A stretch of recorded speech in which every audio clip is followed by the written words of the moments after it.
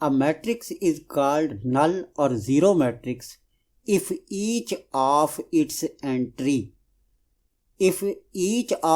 entries is zero،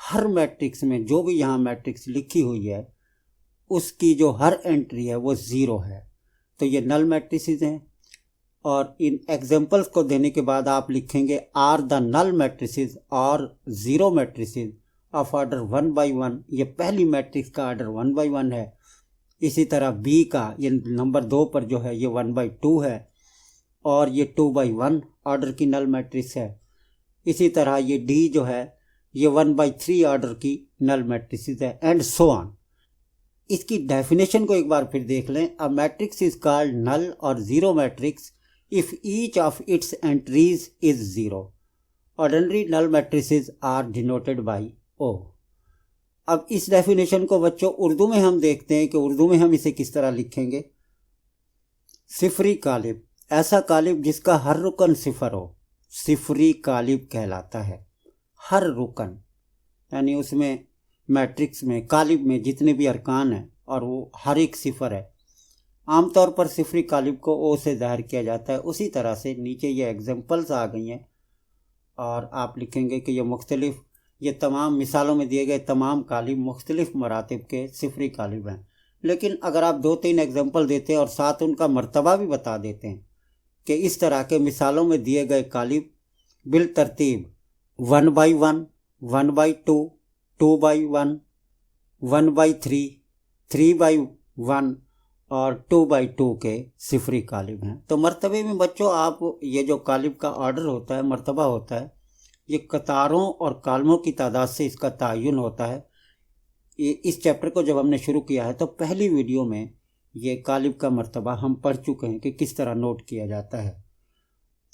Chhathi definition इसकी देखते हैं बच्चों, पहले इंग्लिश में और फिर उर्दू में। ट्रांसपोज ऑफ अ मैट्रिक्स, कालिब का transpose. A matrix which is formed, एक कालिब जो बनाया गया है, बाय टर्निंग बदल कर, all the rows of a given matrix, दी गई कालिब की तमाम कतारों को, इनटू कॉलम्स, कॉलम्स में बदल कर। यानी ये जो ट्रांसपोज ऑफ अ मैट्रिक्स है ये किस तरह हासिल की जाती है कि एक मैट्रिक्स जो हमें दी गई है अगर हम उसकी रोज़ को कॉलम्स में बदल दें, यानी उसकी जो कतारें हैं उनके कॉलम बना दें या उनके कॉलम को कतार बना दें, and vice versa. Vice versa बच्चों ये लातीनी ज़बान का लफ्ज़ है और इसका मतलब है और इसका उलट। यानी उलट किसका कि रोज़ को कालमों में बदल दें और इसका उलट है कालमों को रोज़ में बदल दें। तो बजाय वो पूरी लाइन लिखने के कालमों को रोज़ में बदल दें, by turning all the columns of a given matrix into rows, vice versa लिख दिया जाता है। तो इसका मतलब ये है कि इसका उलट भी किया जा सकता है। A matrix which is found by turning all the rows of a given matrix into columns and vice versa. अब फॉर एग्जांपल हम यहाँ एक एग्जांपल देखते हैं कि एक मैट्रिक्स ए है और इसमें हमें 2 रोज दी गई हैं। ये इसकी फर्स्ट रो है और ये इसकी सेकंड रो है। अब हम क्या करते हैं कि इन रोज को बदल के हम कॉलम बनाते हैं। अब ये मैट्रिक्स ए है, इसका ट्रांसपोज ए टी से शो किया जाएगा, ए टी से जाहिर किया जाएगा। और ये क्या होगा कि ये फर्स्ट रो जो है ये फर्स्ट कॉलम बन जाएगी और इसी तरह से ये जो सेकंड रो थी ये वाली, ये सेकंड कॉलम बन जाएगा। तो आप देख सकते हैं कि इस तरह से यानी रोज़ को कॉलम्स में चेंज करने से या कॉलम्स को रोज़ में चेंज करने से जो नई मैट्रिक्स बनती है वो पहली मैट्रिक्स का ट्रांसपोज कहलाती है। इसकी डेफिनेशन को एक दफ़ा फिर पढ़ लेते हैं। A matrix which is formed by turning all the rows of a given matrix into columns and vice versa. For example, ये एक मैट्रिक्स थी हमारे पास, A is a matrix of order 2 by 3. अब 2 by 3 इसका ऑर्डर है, 2 कतारें हैं और 3 कॉलम है। Then transpose of A, यानी इसका जो ट्रांसपोज है जो ये दी गई है, is denoted by AT.